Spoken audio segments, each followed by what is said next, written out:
Your next contestant is Billie Jean. The glaciers are melting. The glaciers are melting. Billie Jean.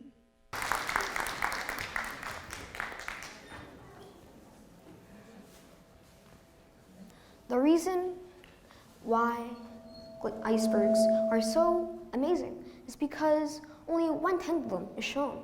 The rest are all hidden underwater. They can stand during the biggest storms, survive the biggest winds, but yet one of their neighbors already fell in the hands of mankind. Greetings to your honorable judges, audience, and fellow leaders of tomorrow. There's a glacier in Iceland that's been around for approximately 700 years and has housed generations after generations of Icelanders.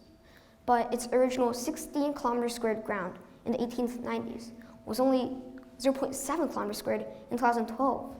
And only 2 years later, in 2014, it was confirmed dead by Icelandic glaciologist Otto Sigurdsson.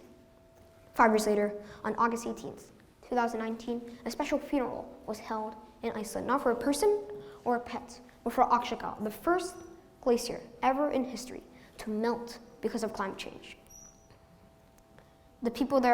The reason why the people there held this funeral was to mourn their 700-year-old father, and also to tell everyone all around the globe that climate change is real and is affecting us all. You see, the reason why glaciers and snow mountains are so important is because if they happen to melt under climate change, then the 3% of all the water in the world that we, humankind, is mostly relying on will go pouring back into the ocean. And that's bad news for us because we'll be facing problems like water shortage, droughts, and sea level is estimated to have a rise of 23 feet all around the globe, making countries like Maldives or Tuvalu, which is only about 8 feet above the current sea level, go literally underwater in the next 50 years. And yet, that is not the only problem that we are about to face. Our world is also destined to have a rise in temperature of 2.5 to 10 degrees Fahrenheit. And even though that might not seem like a big problem for us here in Canada, the people in Africa might not say the same, since it's already very, very, very hot there. And an extra 10 degrees may even kill them. Now, even though climate change is a big problem, there are still ways to overcome it.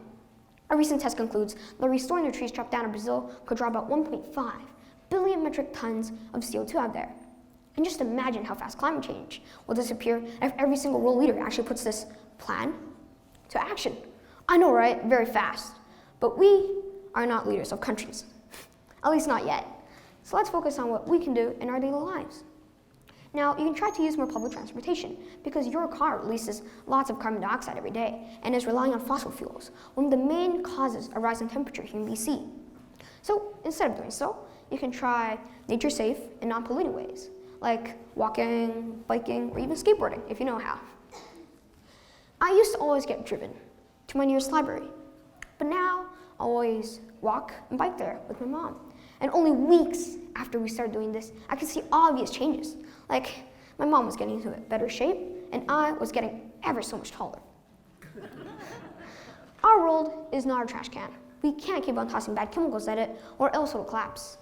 We need to focus on climate change and take real action to fight it, no matter how big or how small. As long as you are contributing, you're making a difference.